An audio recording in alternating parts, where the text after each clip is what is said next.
Leviticus chapter 25. The Sabbatical Year. Yahweh then spoke to Moses at Mount Sinai, saying, Speak to the sons of Israel, and say to them, When you come into the land which I am giving to you, then the land shall have a Sabbath to Yahweh. 6 years you shall sow your field, and 6 years you shall prune your vineyard and gather in its produce.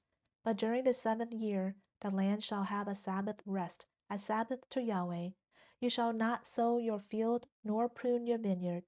What grows of its own accord from your harvest shall not reap, and your grapes of untrimmed vines you shall not gather.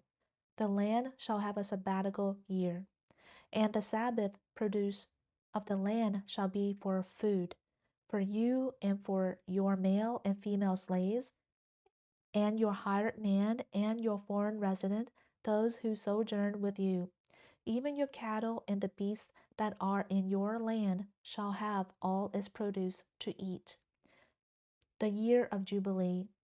You are also to count off 7 Sabbaths of years for yourself, 7 times 7 years, so that you have the time of the 7 Sabbaths of years, namely 49 years.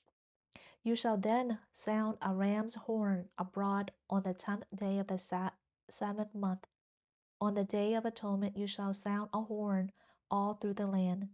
You shall thus set apart as holy the 50th year and proclaim a release through the land to all its inhabitants. It shall be a jubilee for you, and each of you shall return to his own possession of land, and each of you shall return to his family. You shall have the 50th year as a jubilee. You shall not sow, you shall not reap what grows of its own accord. You shall not gather in from its untrimmed vines, for it is a jubilee. It shall be holy to you. You shall eat its produce out of the field. On this year of Jubilee, each of you shall return to his own possession of land. If you make a sale, moreover, to your companion or buy from your friend's hand, you shall not mistreat one another. Corresponding to the number of years after the Jubilee, you shall buy from your companion. He is to sell to you according to the number of years of produce. In proportion to the extent of the years you shall increase its price, and in proportion to the fewness of the years you shall diminish its price. For it is the number of crops it produces that he is selling to you. So you shall not mistreat one another, but you shall fear your God, for I am Yahweh your God. You shall thus observe my statutes and keep my judgments, so as to do them, that you may live securely on the land. Then the land will yield its fruit, so that you can eat your fill and live securely on it. But if you say, What are we going to eat on the 7th year? If we do not sow or gather in our produce, then I will command my blessing for you in the 6th year, that it will bring forth the produce for 3 years. So you shall sow the 8th year, and eat old things from that produce, eating the old until the 9th year, when its produce comes in. The redemption of land. The land, moreover, shall not be sold permanently, for the land is mine, for you are but sojourners and foreign residents with me. Thus, for every piece of land of your possession, you shall provide for the redemption of the land. If a brother of yours becomes so poor he has to sell part of his possession of land, then his nearest kinsman redeemer is to come and redeem what his brother has sold. Or in case a man has no kinsman redeemer, but recovers his means and finds sufficient payment for its redemption, then he shall calculate the years since its sale, and return the balance to the man to whom he sold it, and so return to his possession of land. But if he has not found sufficient means to return it to himself, then what he has sold shall remain in the hands of its purchaser until the year of Jubilee.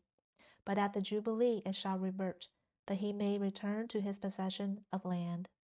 Likewise, if a man sells a house for habitation in a walled city, then his redemption right remains valid until a full year from its sale. His right of redemption lasts a full year. But if it is not redeemed for him within the space of a full year, then the house that is in the walled city passes permanently to its purchaser throughout his generations. It does not revert in a jubilee. The houses of the villages, however, which have no surrounding wall, shall be considered as open fields. They have redemption rights and revert in the jubilee. As for cities of the Levites have a permanent right of redemption for the houses of the cities which are their possession. What therefore belongs to the Levites may be redeemed, and a house sale in the city of their possession reverts in the Jubilee, for the houses of the cities of the Levites are their possession among the sons of Israel. But pasture fields of their cities shall not be sold, for that is their perpetual possession. Redemption rights for poor brothers. Now, if a brother of yours becomes poor, and his means with regard to you falter, then you are to sustain him like a sojourner or a foreign resident, that he may live with you. Do not take usurious interest from him, but fear your God, that your brother may live with you. You shall not give him your silver at interest, nor your food for gain. I am Yahweh your God, who brought you out of the land of Egypt to give you the land of Canaan, and to be your God. If a brother of yours becomes so poor with regard to you that he sells himself to you, you shall not subject him to a slave's service. He shall be with you as a hired man, as if he were a foreign resident. He shall serve with you until the year of Jubilee. He shall then go out from you, he and his sons with him, and shall return to his family, that he may return to the possession of the land of his fathers.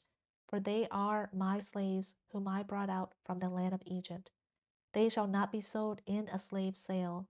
You shall not have dominion over him with brutality, but you shall fear your God. As for your male and female slaves whom you may have, you may acquire male and female slaves from the nations that are around you. And also you may acquire from the sons of the foreign residents who sojourn among you, from them and their families who are with you. As for those whom they have begotten in your land, they also may become your possession. You may even give them as an inheritance to your sons after you, to receive as a possession. You can use them as permanent slaves. But in respect to your brothers, the sons of Israel, you shall not have dominion over one another with brutality. Kindness toward a poor sojourner. Now, if the means of a sojourner or a foreign resident with you becomes sufficient, and a brother of yours becomes so poor with regard to him as to sell himself to a sojourner who resides with you, or to the descendants of a sojourner's family, then he shall have redemption right after he has been sold.